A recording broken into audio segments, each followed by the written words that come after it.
chien de nos fleurs préférées qui chantait tout près de nous.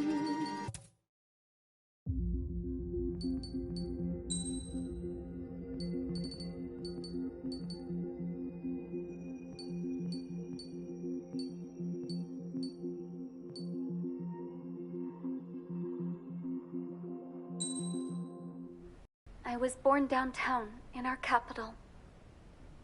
When I...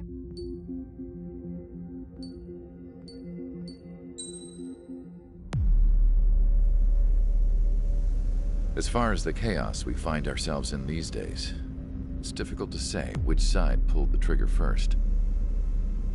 Erusia deployed an automatic intercept system with drones. Osea implemented long-range attacks to bypass them. So Erusia decided to sabotage Osea's communications and navigation technology. Erusia couldn't launch a satellite themselves, but they were still able to hack the software of the Osean transmission and navigation systems. Before Osea even noticed, half of their satellites were hijacked. That's when things got ugly. In an attempt to knock out each other's capabilities, both forces launched fighters loaded with anti-satellite missiles at the same time. Only military satellites were targeted. However, their destruction created a debris field in orbit, which wiped out scores of other satellites, both private and government-owned. What kept the world relatively sane up to that point had been free-flowing data and information. But now, those were gone.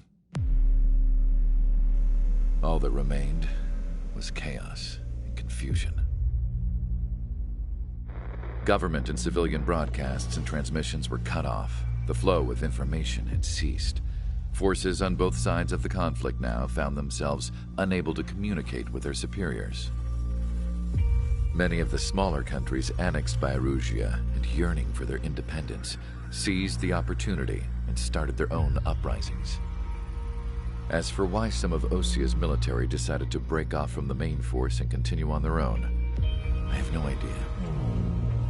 Perhaps there was some sort of dispute over the chain of command. The continent that had once seen wars that were only fought between Osea and Erusia was now full of numerous conflicts between rival leaders vying for power.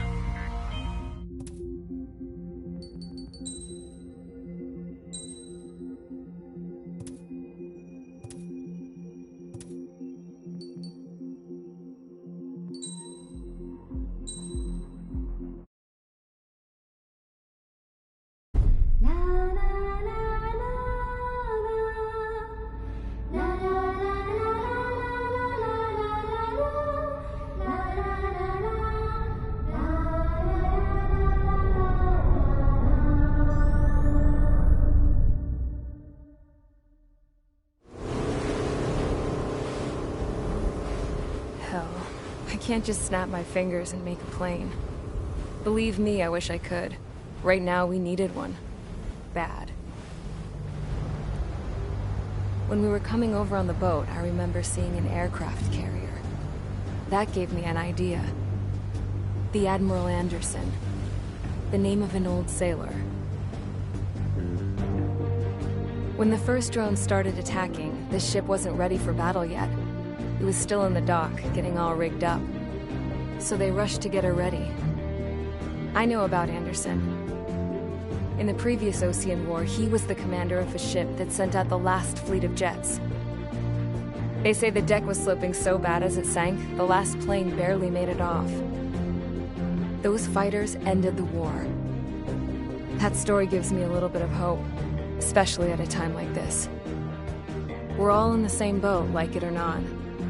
If this war keeps going on like it is, it'll be the end of everything.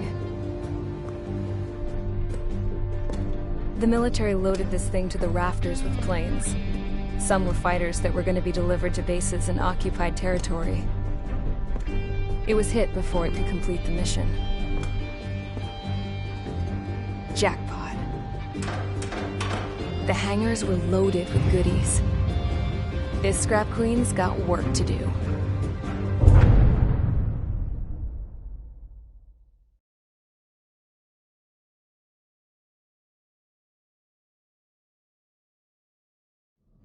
Trigger, Everyone, listen up. The operation was a success. Erusian defense forces have been neutralized, and all Arsenal birds are down. However, those 2 new drones buzzing around have royally screwed up our plans. The Osean and Erusian coalition's air forces are in a sorry state thanks to them. We might not even have any viable aircraft left. According to the Scrap Queen, the drones are trying to use the space elevator's transmission capabilities to send their data to drone manufacturing plants across the continent. They're trying to strengthen their numbers. What's worse, their data contains a depth of war experience, so the newer aircraft will be more tactically effective. If that's the case, this war will never end. We need to take both drones down no matter what it takes. We'll do it so we have homes to go back to. Well, the Scrap Queen's on our side. She says she can make any aircraft fly. This is our final mission. Trigger, let's go. We've got a goddamn war to end.